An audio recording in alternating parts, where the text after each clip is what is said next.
Servus Fabi, du faule Ranse. Erstmal sorry, dass ich letzte Woche kein Video gemacht habe, aber ich habe mir leider ein Bänderriss zugezogen und bin dann auch noch erkältet gewesen.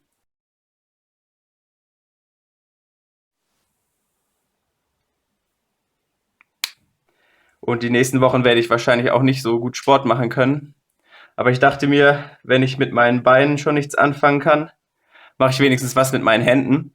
Und ich meine, Speedcuben ist doch auch ein Sport, oder? Oder? Also ich würde sagen, machen wir doch mal einen Speed Solve.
So, 38 Sekunden ist natürlich nur knapp vom Weltrekord entfernt.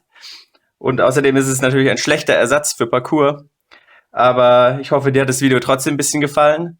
Und ich bin gespannt, was du dann am Samstag zu bieten hast. Ciao.